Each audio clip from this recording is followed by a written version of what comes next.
V2 Wine Bar Trattoria by Vernon is a proud sponsor of the Youngstown Phantoms. The menu at V2 features many of the standards from Vernon's cafes, such as the meatball salad, calamari, and hot peppers with oil. They offer small plates, burgers, paninis, salads, and handcrafted pizzas baked in their 800-degree stone hearth oven. They also offer an extensive wine selection that you can purchase by the glass or by the bottle. You'll also find many craft beers on tap, including Magic Hat, Yingling, Rust Belt, and Kentucky Bourbon Ale. There are over 20 craft brews available, along with 18 imports, a near full slate of domestics, and 11 specialty martinis. Stop over and give them a try after the game. You'll be glad you did. V2 is located on the first floor of the Federal Building at the corner of West Federal and Phelps.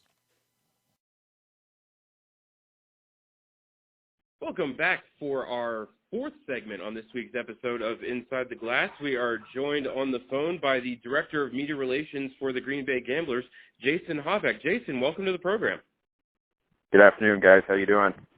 We are quite well. We're just getting ready for the Gamblers to come and invade the Covelli Center this Friday and Saturday night. Well, the Phantoms haven't seen Green Bay, since Thanksgiving Eve. How have things been for you guys since then?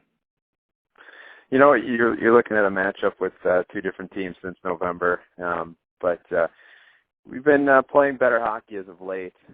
We picked up 2 of 3 here at the Resch Center, trying to make that last push towards the playoffs here in the Eastern Conference, just 5 points out of that last spot. So the guys have been playing better hockey, and of course this team has progressed very well since November.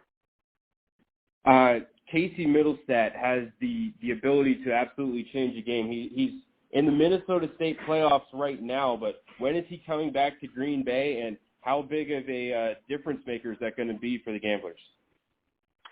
Well, I think he's projected to come back at the end of March, and just to put it in perspective, in 16 games with the Gamblers, he had 21 points in the USHL to start out the season. So he is definitely a difference maker, not only up front, but on our power play as well.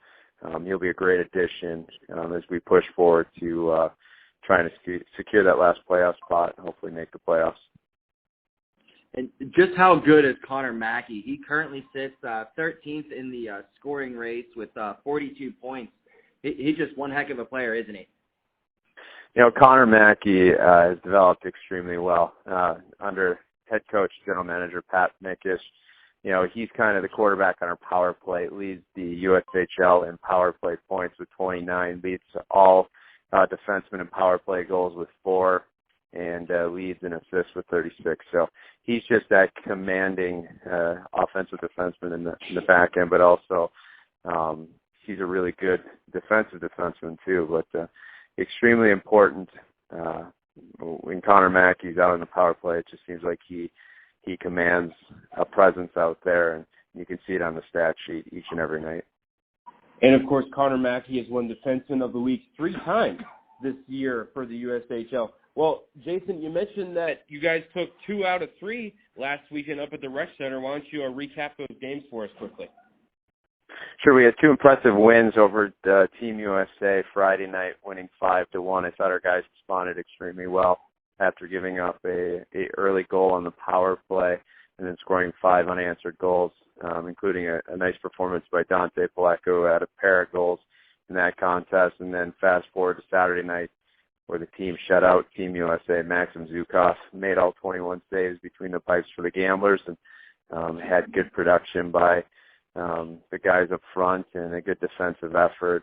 I think out shooting Team USA 36-19 on the stats or on the scoreboard. And then on Sunday afternoon, got out to the start that you want, led Dubuque 2-0, and it just seemed like Dubuque was that type of team that's going to wear you down on a Sunday, and they did, and they capitalized on a couple things, and came out with the victory there. But to grab 2 out of 3 games at home on the weekend, heading into a playoff push, it was an extremely important weekend for the Gamblers, and they came out with 4 points, which was great. This weekend, of course, equally as important, as Green Bay trails the Phantoms by 5 points, but the Phantoms also have a game in hand. What do you think we're going to see out of the Gamblers and Phantoms this weekend at the Covelli Center? Well, you're going to see a playoff-type atmosphere. I believe you're looking at in talking with the head coach here in Green Bay, Pat Minkish, the playoffs have already started for the Gamblers. This is a must-win situation for Green Bay heading into Youngstown, and I feel like our players are going to play like that. Every shift matters at this point of the year, and it's going to be an extremely good matchup on the ice between two very quality teams. Director of Media Relations for the Green Bay Gamblers, Jason Habeck. Jason, thank you so much for joining us here on the program. I appreciate your time. Thanks, guys. And don't go away, fans. In our next segment, we will have this week's alumni report, so go ahead and click over to that.